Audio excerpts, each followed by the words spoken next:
made the first move on the kiss? It's so funny because we almost kissed. It was me. For like 2 months. Oh, so y'all would be like right there, and then y'all would be like, yeah.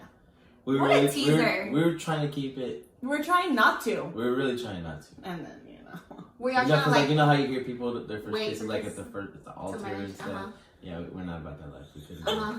It's not for everyone. And it's not for everybody. Yeah. Kudos to Daniel and Norma. Yeah. Kudos to those that can. Respect. Yeah. We no. Now, where was y'all's first date? Where did y'all meet? Oh, official first date? Well, what is not official? No, like, you know how like you're like friends, right? But it's not like a. Like it wasn't Cracker Barrel. Cracker Barrel was the first like unofficial date where we were like, "Oh, you want to go to lunch? Oh, okay." And then we were there by ourselves, and we were like, "Oh my gosh, we're by ourselves." Our first official date was here. You took me to the AMC to watch The Martian, and then we went to Persephone's. What's that called? Whenever you're like reference. Yeah, Persephone's reference. We went to cheesecake. Oh. No. God.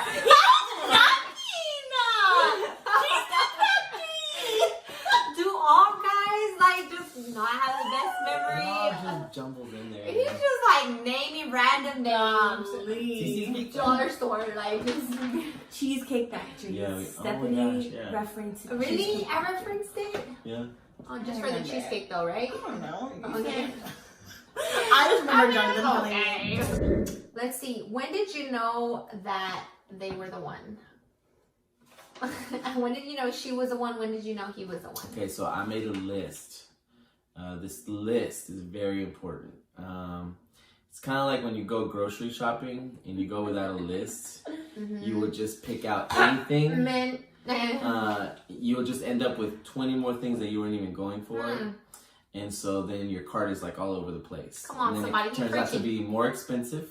It turns out to be just a whole lot less effective. And then it just damages your bank account and your physique. You overdraft. So, yep. And so you have this list, and it's like, you know, like what you want, you know what you're looking for in a person.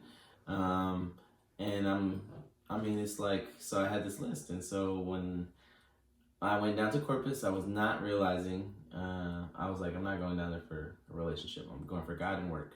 And then when I started realizing, like, being around her so much, it was like, yo, this girl can pray. Like, yo, this girl can read the Bible. Like, yo, this girl loves Jesus. Yo, this girl, like, worships even while she's serving. So it's like all these things. I started realizing it. And when I realized it, that's when I ghosted. Because, like, she checked off everything on my list. I was like, yo, I found my wife. And then I got scared. So. Now, as a guy, did you, like, have it in a notebook or something? Did you have it on your phone? Or was it a mental, like, just the things you knew you wanted? I had it on my phone. I had it on my phone. And I had it, of course, in my mind and in my heart. But, yeah. Yeah. You got to write it down. Because if it's not on paper, it don't exist. Okay. And you, Chris? Well, I mean, he told me. He was like, you're the one. And I'm like, okay. I was like, oh, all right. Well, hey, bro, you should be the one. I was like, too late now. All right. Well, then let's do this. Was that really? Yeah, I really think so. I was like, oh, okay. Well. But something in you had to say, I want it, because you could have said no when he asked you to marry him. So what made you say yes? His heart for God, his humbleness, his love for our kids. Which you didn't have kids at the moment. Oh. No, but Grace and Josiah. Yeah. Which I wasn't the typical list guy, because I was like divorced, had 2 kids. See, he wasn't on her list. Like, her list was like... You know, you don't typically put on there, God, let him be divorced, let him have 2 kids. My mama and daddy said, nope, you can't even date him. Nope. Yeah. Yeah. So, I guess it kind of like changes that, you know, it's good to have a list for you to be like, you know what, this is what I want. But at the end of the day, like, they're not always going to meet everything, right? True. All of your expectations or things that you want. True. But, like, it wasn't part of her list that he was going to, you know, come with a family or be divorced. And then with him, it was like everything. In all honesty, though, it almost kind of was a part of my list. Because I have wanted kids before I even very true. Wanted a husband. Like, and everybody knew this. And everybody. Like, I wanted my own kids. I was so excited to be a mom. Like, I knew God created me to be a mother. And I remember thinking to myself, like, how am I going to find like a really good guy with kids? Like, this is so not going to happen. And here he comes. And he had 2 of them, so the Lord answered that prayer. So it's good to have a list, you know, pray about it and believe in it. Yep. And like, it actually, don't give up on that list, but also don't believe like the perfect person is out there. Like, no one's perfect. The list don't mean perfection, right? Very true.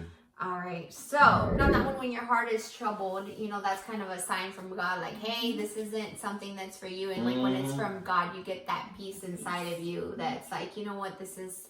So if you're kind of feeling like, oh, like just all of this, kind of like you lose sleep for it and it's not giving you a peace, I don't feel like it's from God. Like, you need to listen to that, because it could be God speaking and you're just ignoring it, like, oh, you know, let me go right into this relationship that, you know, like all the signs are telling you. I have this saying about clothes. If you have to look in the mirror and ask yourself if you should wear it, you probably shouldn't. Oh, and kind of goes the same with a relationship. Come on, if you're thinking to yourself, man, should I date this guy? You probably shouldn't if you're having doubts. Doubting it. So, yeah. Yep. I would say, like, just reverse that question, like you were saying. Like, if there's red flags that are popping up, that you're like, oh, well, he doesn't really like to go to church, or, oh, well, if you start, like, dropping your convictions, then that's another sign. Like, to me, it's like, the way I knew she was the one of the signs was, like, don't let it be somebody that I have to like drag with me, but let it be somebody that's like walking with me, like on my same level. So it's like, if it's somebody that I'm like noticing doesn't have a prayer life, or doesn't tithe, or isn't plugged into a church, or all these other things, and like I'm seeing all these things that pop up, like he can have like a good job, or he could have like great personality and be really social, but if like God isn't number one, then like all these other signs and red flags is like a good indicator of like how he's not the one, or how she's not the one. Yeah. Don't ignore the red flags, you guys. No. Like, the person could look so cute, looking good, but them red flags, it's like kind of like a credit card. Enjoy now, pay later. So don't you go for that kind of relationship. All right, next question. Let's see where we at. How long did y'all date before y'all were married? 1 year, 6 months. A year and 6 months? Okay. And so how long have y'all been married now? Going on 3 years, February 4th. Coming up. Tuesday. 5 days. 5 days. So they've been going to be married 3 years. And now they talk about a little bit of marriage insight. Okay, now we're jumping into marriage. Okay, because, you know, like dating is super fun. It's got all the butterflies. And, you know, oh, look at the way he loves the Lord. I love him too. But then we go into marriage, you know, and it kind of changes a little bit. But so we want y'all to just kind of share some insight with us. So when you've been married and y'all get into these little arguments, which, you know, in marriage kind of comes up every now and then. Who is the first to apologize? Like, I want to know. Do y'all ever apologize? Well, he does anything wrong. Who is the first one? Guys, rule number 1, you're always wrong. She's always right. These are our opinions. Y'all are entitled to your own opinion, but this is what we think. Guys. I think when it comes to arguing, we're both really good at knowing when the other person is wrong and apologizing. That's something that we both have said from the very beginning of our marriage. We're not going to hold grudges. And I'm just really thankful that we both kind of have like a level-headed mind when it comes to that kind of So stuff. you're gonna tell me y'all both apologize at the same time? Yeah, we're like, Come on, who is really the one that says no, I'm seriously, sorry? like we're both like really easy to forgive. Like, Yeah, okay, that's good. We're not like really easy to we forgive. both don't have like an angry spirit. So Okay. like when we argue, I mean like it's he was always the wrong one. Noted. Three things for maintaining a good and strong marriage. What are your opinions? What are your top 3 things that you can say, you know what, these 3 things are very important for you to have a good and strong marriage? Devotional life together with God. That was like our core of our relationship. Because we did, for that year and 6 months that we dated, we did long distance for a whole year. But we're talking about marriage. I know, but it was like the core of our That's how it started. relationship. That's how it started, and like it just carried on, and so that is like the glue. Pastor always says that God's like the glue of our relationship, and so yeah, God. So have devotionals. Communication. Yep, communication, and what do you mean by communication? Like just having an open communication with your spouse. Don't hold nothing back. Talk about everything. Whenever something is, affecting you, or you have just something is, weighing on your heart, just be open with your spouse. Don't hold anything back. And be forgiving.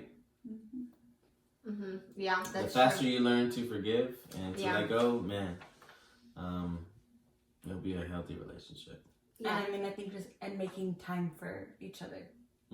Like if you have kids and you're really busy. Which we'll go to something right there. That was hold that. Yeah. So